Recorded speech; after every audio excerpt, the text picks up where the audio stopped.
Pemirsa publik menunggu apakah setelah Prabowo Subianto menyatakan akan kembali maju dalam Pilpres 2029, adakah partai lain yang berani memunculkan kader mereka sendiri untuk bersaing?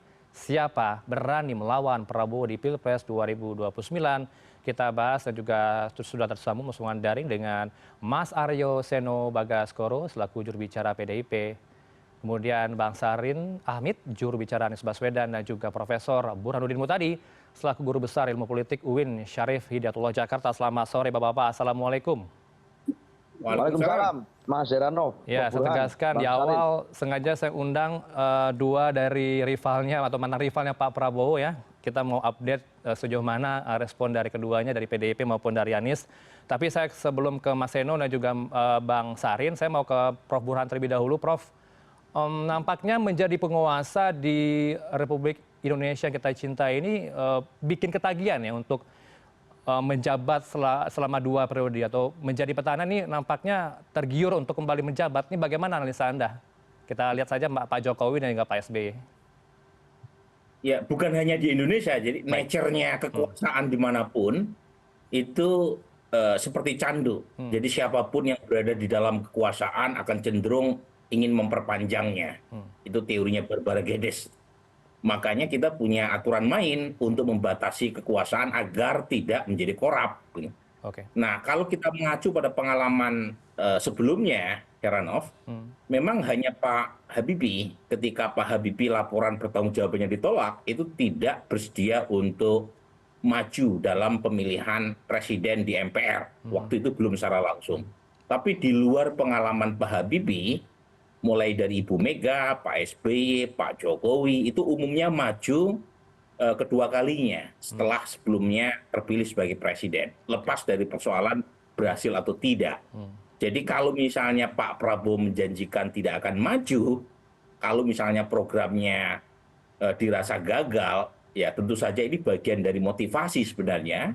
Tetapi pengalaman-pengalaman sebelumnya menunjukkan apapun hasilnya, umumnya petahana akan maju lagi di periode kedua.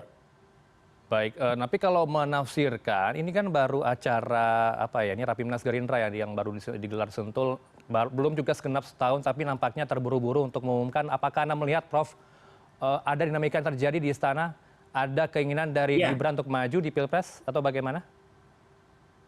Jadi saya melihat pengumuman Gerindra untuk mencapreskan Pak Prabowo secara dini itu tak lepas dari putusan MK yang membatalkan presidensial threshold. Jadi putusan MK itu bukan menurunkan menjadi 0% presidensial threshold, tapi dihapus.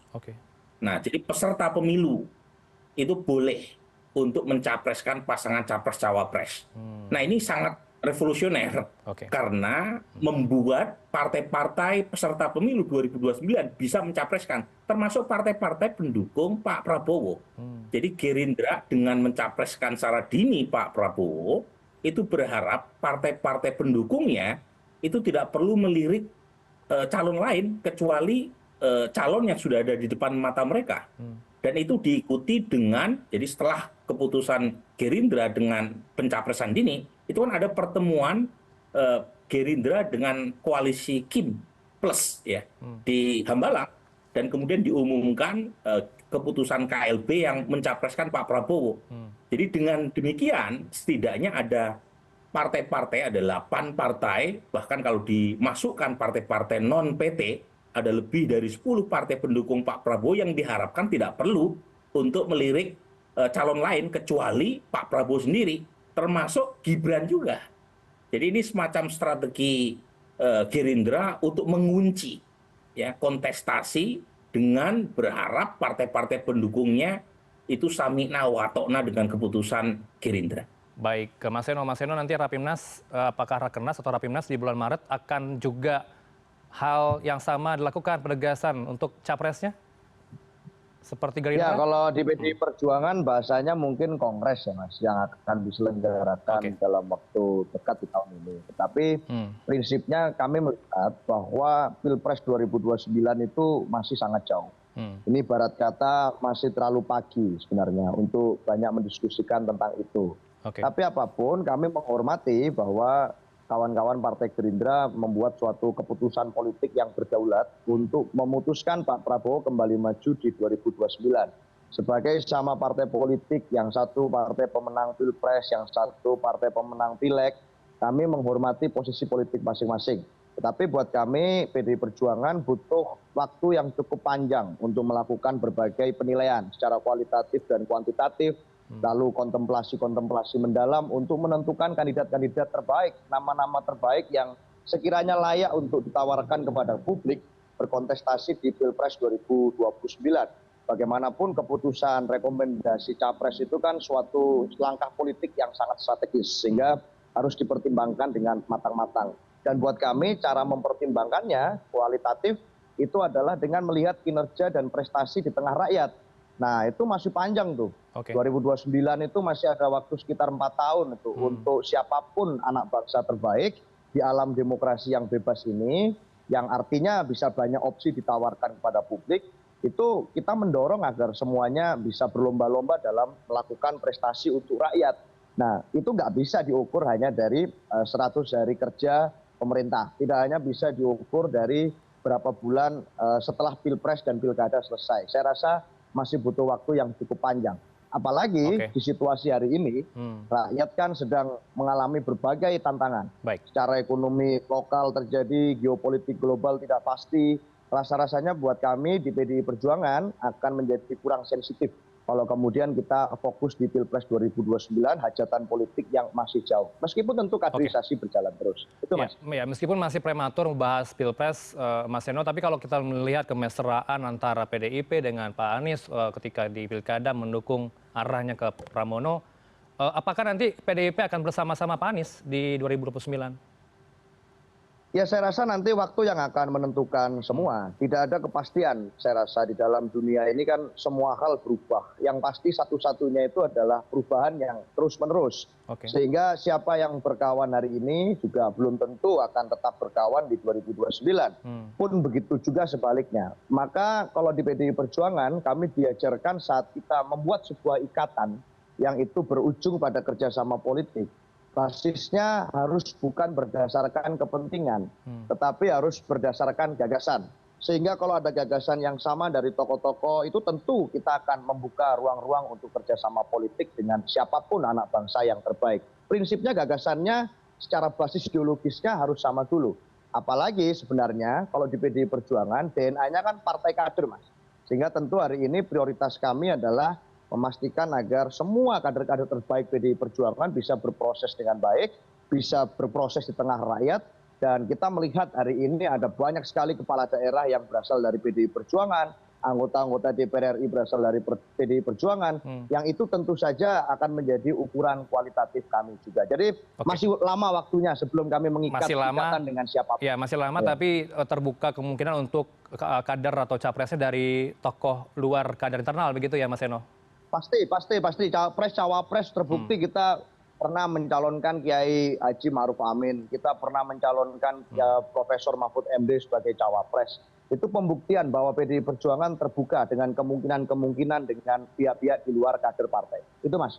Baik, Bang Sarin, gimana update terbaru untuk Pak Anies setelah Pak Prabowo sudah tegas mengatakan maju di Pilpres 2029, apakah Pak Anies juga tergiur untuk melawan nanti di 2029? Ya. Kami melihat bahwa yang pertama terkait dengan sikap Pak Prabowo dan juga Kim yang mengusung Pak Prabowo untuk 2029, yaitu kita harus menghargai, itu adalah bagian dari tentunya kedaulatan politik partai dan segenap koalisinya. Yang kedua yang patut diingat adalah bahwa ya ini belum 100 hari baru lebih sedikit. Nah sehingga memang dalam kaitan hal tersebut tentunya rakyatlah yang nantinya menentukan mana yang terkait dengan kepemimpinannya. Nah untuk itu ya penilaian rakyat nanti yang akan membuktikan itu. Nah untuk Pak Anies sendiri ya tentunya Pak Anies melihat bahwa ya itu adalah bagian dari dinamika politik menuju 2029, tapi bagi Pak Anies tentunya saat ini yang terpenting adalah ya mengisi forum-forum yang digagas oleh anak-anak muda, melakukan kegiatan-kegiatan sosial yang berdampak langsung terhadap masyarakat, Itu kiranya yang Baik. terpenting saat ini yang dibawa oleh Oke, Mas Bang Anies. Sarin, kalau kita mengutip dari mantan pendamping Pak Anies di Pilpres 2024 kemarin, Pak Caimin mengatakan koalisi permanen ini tengah berlangsung diharapkan di pemerintahan Prabowo Subianto Gibran. Apakah ada kekhawatiran dari pihak Anda? Satupun partai politik dari Kim Plus tidak akan tergoyah, Mas Solid? Ya, kita sudah belajar dari pengalaman-pengalaman sebelumnya bahwa situasi sangat dinamis, perubahan setiap saat bisa terjadi, Oke. dan begitu pula koalisi-koalisi yang terbangun. Sehingga kami melihat bahwa ya sesuatu ini masih belum pasti untuk 2029. Jalan ini masih panjang. Oke. Belanda masih jauh lah. Nah, jadi ya banyak hal yang bisa terjadi ke depan. Saat ini yang terpenting adalah membuktikan kepada rakyat bahwa gagasan-gagasan yang diusung itu yang tepat, dan perbuatan ataupun tindakan-tindakan dilakukan ya itu adalah nyata sebagaimana janji-janji yang pernah dilakukan. Nah, Baik. penilaian rakyat inilah yang akan menentukan pada momentum berikutnya. Baik, Prof. Ruhan, sejauh mana Anda melihat memetakan nanti potensi dari Partai Kim Plus akan membuat koalisi tertentu baru nanti mencalonkan capres sendiri di luar Pak Prabowo? Nanti Anda jawab setelah jeda berikut. Pemirsa, kami harus jeda terlebih dahulu. Tetaplah bersama kami di CNN Indonesia Newsroom.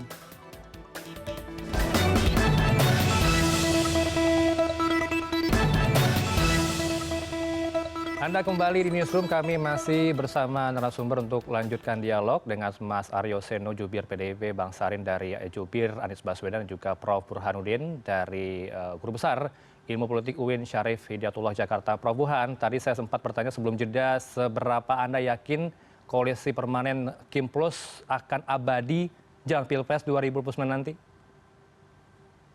Ya, tadi saya bicara tentang tafsir pencapresan dini, tetapi soal efektivitas itu soal lain. Apalagi dalam konteks politik Indonesia yang sangat cair. Jadi tidak ada istilah koalisi permanen. Dan saya melihat kemungkinan masing-masing partai di dalam pemerintahan untuk mengambil rute elektoral sendiri itu sangat besar. Dan itu sangat ditentukan oleh satu insentif, dua disinsentif. Jadi insentif apa untuk bergabung di 2029 bersama Pak Prabowo? Nah, salah satunya berkaitan siapa cawapres yang diusung kembali oleh Pak Prabowo nanti. Kemudian power sharing berkaitan dengan jabatan menteri yang diperoleh oleh partai. Itu juga sangat menentukan. Ada juga disinsentifnya. Nah, dan yang paling utama adalah potensi menang juga. Nah, ini sangat terkait dengan popularitas atau public approval dari calon presiden petahana, dan kalau misalnya ada calon lain yang memberikan insentif untuk sebuah partai mendukungnya, entah sebagai cawapres, entah memberikan kotel efek kepada partai yang mengusungnya, itu bisa jadi partai yang berada di dalam pemerintahan sekarang punya jalan yang berbeda dengan putusan hari ini. Jadi saya terus terang sangat yakin 2027, 2028 ketika kalender pemilu makin dekat, itu masing-masing partai akan bergerak ke sana kemari sesuai dengan kepentingan subjektif masing-masing. Karena mereka juga berpikir hajat hidup partainya sendiri. Karena kalau misalnya mereka mendukung Gerindra, mendukung Pak Prabowo, itu tentu secara kotel efek yang paling menikmati ya Gerindra saja. Nah, pada titik itu, ruang permainan politik itu akan sangat terbuka, termasuk partai-partai yang ada di dalam mengusung capres di luar Pak Prabowo. 2027 hingga 2028 nanti begitu ya Prof. Ya, Prof, kalau kita membaca dua argumen berikut ini, saya tegaskan di sisi pertama, kita melihat memang Pak Jokowi ini menjadi pihak di belakang Pak Prabowo tentunya di 2029 yang selalu tegas mengatakan di Sentul kemarin akan bersama Pak Prabowo. Tapi di sisi lain, kalau mendengar sayup-sayup suara istana, nampaknya kita juga mendengar Prof. Pratikno dan juga Pak Kodari disebut-sebut jadi geng Jokowi di pemerintahan Prabowo Subianto dan juga Gibran untuk meningkatkan citra Gibran sendiri untuk maju di Pilpres. Ini Anda membaca seperti apa dua sisi ini? Ya, kalau melihat peta hari ini, itu Gibran masih sangat jauh. Survei saya bulan Januari kemarin, Gibran elektabilitasnya jauh di bawah Prabowo dan masih kalah dibanding Mas Anies maupun Mas Ganjar. Ya, jadi artinya kalau betul ya ada usaha untuk memoles Mas Gibran, ya minimal sampai Januari kemarin belum berhasil. Oke. Tetapi lagi-lagi keputusan pencapresan dini Pak Prabowo menurut KLB Gerindra itu berhasil meminta seorang Raja Juli Antoni, Sekjen PSI, untuk menyatakan PSI akan mendukung Prabowo di 2029. Dan sepertinya kalau kita melihat belakangan ini, itu Gibran cenderung lebih bisa menahan diri, tanda kutip ya. Dan kalau kita cermati wawancara Jokowi dengan Najwa Shihab beberapa hari lalu, itu ada pernyataan yang sangat spesifik dari Pak Jokowi yang mengatakan saran buat Mas Wapres untuk tidak kemajon.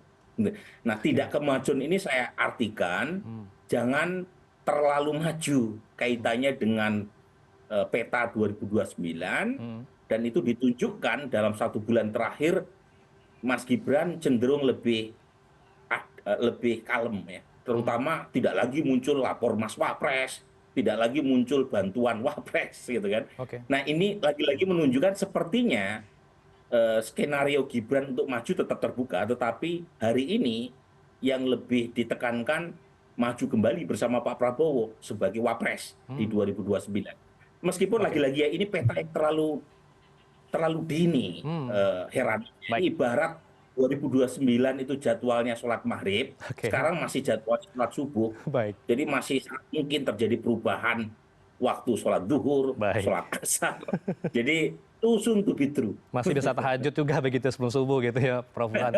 Oke, Mas Eno, tadi kalau membacanya, Prof Burhan mengatakan potensi 2027-2028 besar sekali nampaknya untuk berubah pikiran untuk mencalonkan presiden di 2029. Ini bagaimana teman-teman PDIP akan punya pemetaan sendiri untuk tim plus bersama-sama dengan mereka nanti di 2029?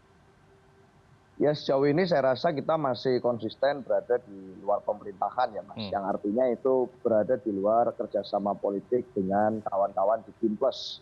Sejauh ini realitas politiknya seperti itu. Tetapi yang menarik sebenarnya kalau dicermati dari keputusan kawan-kawan Gerindra kemarin itu kan adalah bahwa keputusan itu hanya memutuskan mencalonkan Pak Prabowo sebagai presiden.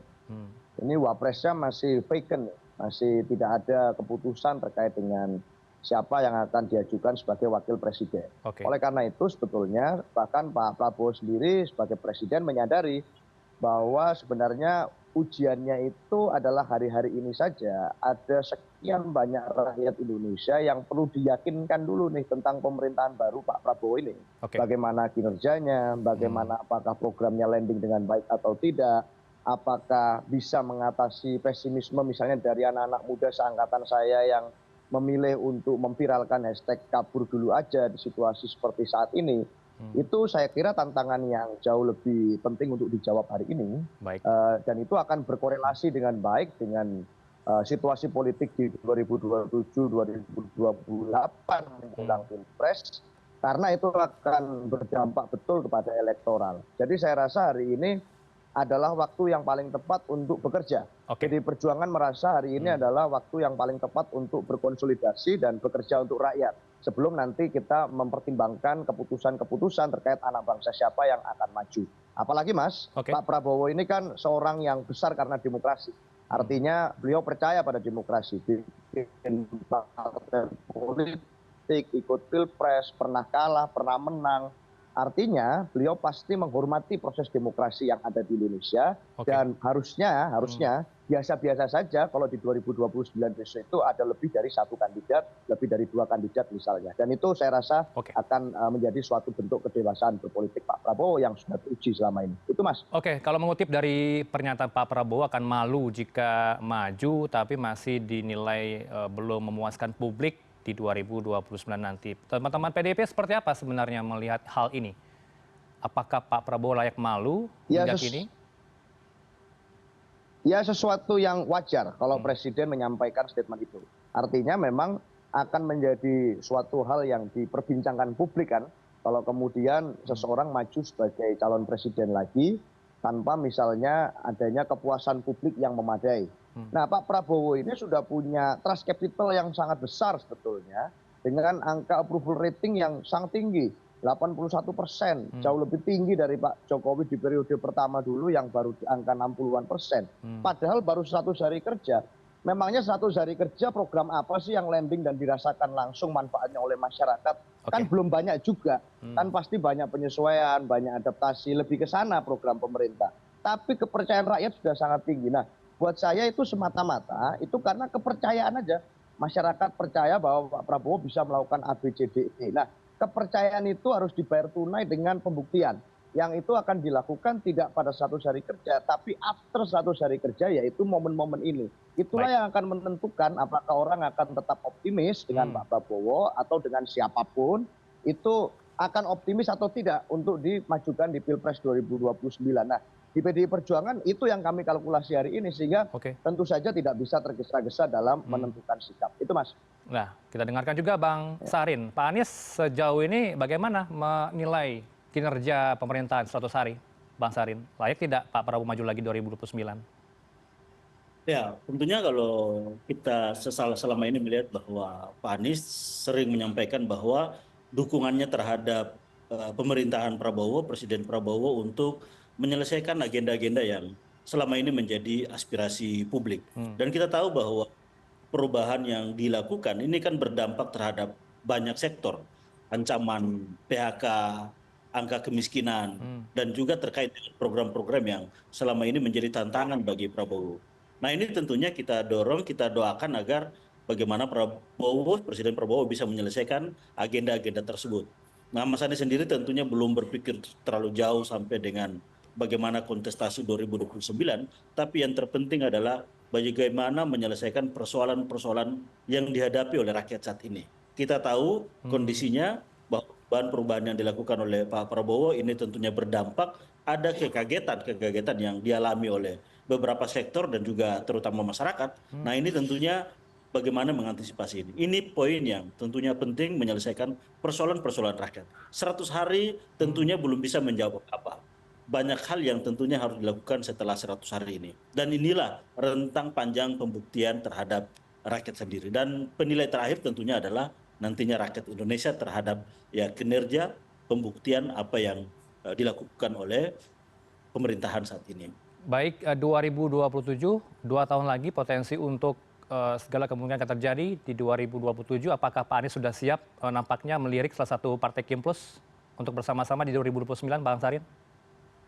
Ya, kalau Kim Plus kan kita tahu bahwa sudah membangun komitmen terhadap itu. Sehingga itu masih terlalu jauh. Apakah nanti Pak Anies bersama salah satu partai yang ada, ataukah Pak Anies misalnya dengan partai yang lain, ataukah mungkin ada alternatif yang lain. Ini kan peluang-peluang itu masih banyak, masih terbuka.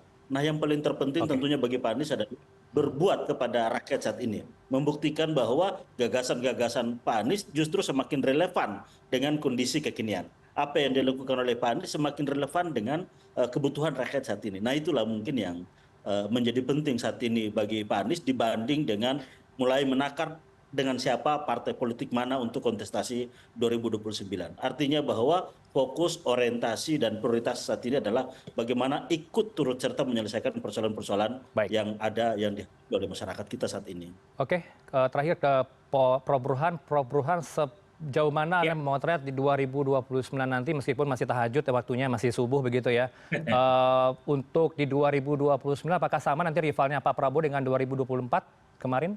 Ada Pak Ganjar dan juga Pak Anies? Ya, ya setidaknya kita punya 3 alternatif ya. Pertama dari status quo, dari petahana, yang kedua dari PD Perjuangan, yang ketiga dari Mas Anies, meskipun belum tahu partai mana yang akan mengusung Mas Anies.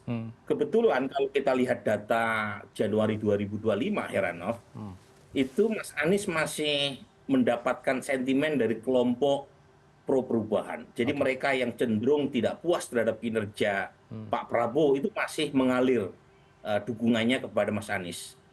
Nah, posisi Mas Ganjar, lagi-lagi PDI Perjuangan tentu masih punya opsi lain untuk 2029. Kita masukkan nama Pramono Anung di dalam simulasi ya, tetapi Mas Ganjar posisinya masih belum clear antara yang pro ada yang mendukung Mas Ganjar, yang tidak puas juga ada. Tapi setidaknya ada 2 garis besar memang. Satu, mereka yang puas terhadap kinerja pemerintahan Pak Prabowo kemungkinan besar akan mendukung Pak Prabowo kembali. Tetapi kalau misalnya sentimen ketidakpuasan itu meningkat, maka yang diuntungkan adalah Anies Baswedan. Baik, terakhir ke Mas Eno, silakan jawab apakah ada potensi Pramono untuk maju di Pilpres seperti yang Prof. Burhan katakan, ada peluang seperti itu karena sudah menjabat terlebih dahulu di DKI Jakarta. Memang kalau bicara tentang stok kader, PDI Perjuangan dari Pilpres ke Pilpres selalu punya banyak tawaran kader-kader yang bisa menjadi alternatif untuk berada di perhelatan Pilpres. Hari ini pun ada nama kepala-kepala daerah yang itu juga menjadi sorotan dan yang berhasil dari pilkada kemarin. Tetapi tenang saja Mas, kalau bicara tentang kader kami akan mempersiapkan yang terbaik. Yang pasti saya sepakat dengan Pak Sarin, Belanda masih jauh. Tapi kok bajunya Pak Sarin hari ini merah, jadi ini menambah optimisme kita. Itu Mas, terima kasih. Merah-merah jangan-jangan untuk menyiapkan ikut dalam kongres nanti ya di bulan Maret begitu ya Mas Sarin ya. Kita tunggu nanti bagaimana dinamika yang terjadi, apakah juga ada potensi pertemuan antara Pak Prabowo dengan Bu Mega di bulan Maret saat kongres. Ini kan kita akan tunggu bersama. Terima kasih untuk waktu bertiga, ada Mas Aryo Seno, jubir PDIP, dan juga dari Bang Sarin Hamid, jubir dari Pak Anies Baswedan, dan juga Prof. Burhanuddin Muhtadi selaku pengamat politik. Selamat sore, assalamualaikum. Waalaikumsalam. Makasih semuanya. Terima kasih Prof. Burhan.